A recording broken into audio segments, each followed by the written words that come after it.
अरे रेलिया बैरनी हो रेलिया बैरनी अरे रेलिया बैरनी पिया कलिए जाए रे रेलिया बैरनी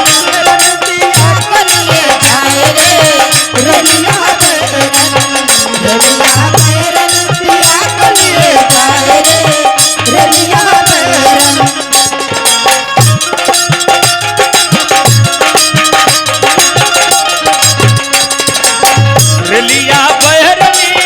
रेलिया बैरनी रेलिया बैरनी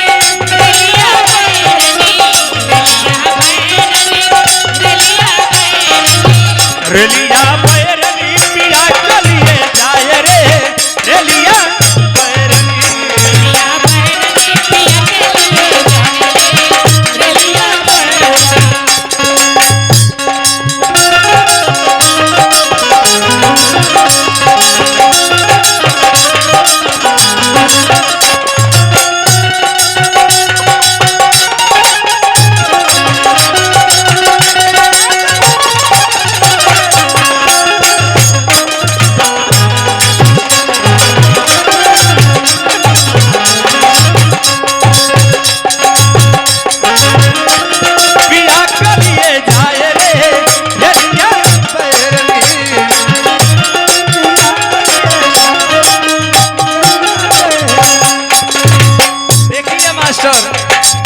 मास्टर साहब सुनी सुनी आज रहुआ ससुरारी में आइल बनी जवन बात कहब तो वहीं से कहब आइए हां ऐसे कि ये पूछी हो सब जवन टिकटवा से पिया मोर जाने जवन टिकटवा से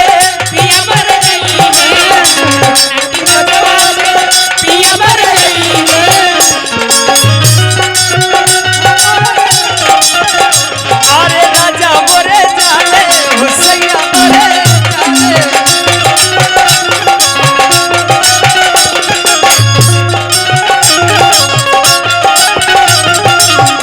जवन टिकटवा से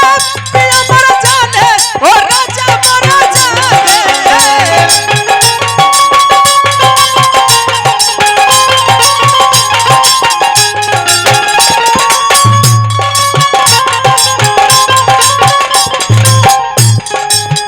पनिया बरसे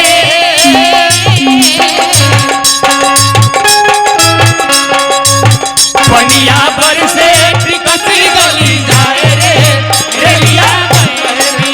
रेलिया बैरनी दुनिया के लिए जाए रे रेलिया बैरनी देखी सुनी अगर आजमगढ़ जिला में चल जाइए तो वहां एगो गीत होले पछुई मेरा तोहफा तू कर ले माफ करना हुई मुझसे अभी महंगा हुआ ओए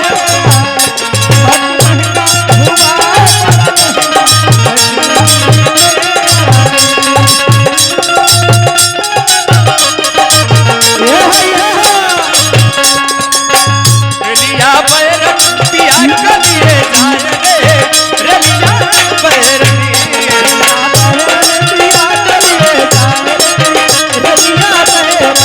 ओ गजब तोरी नखरा गजब तोरी नखरा गजब तोरी नखरा गजब तोरी नखरा सावर गोरिया गजब सावर गोरिया ओ गजब तोरी नखरा गजब तोरी नखरा गजब तोरी नखरा गजब तोरी नखरा सावर गोरिया गजब तोरा नखरा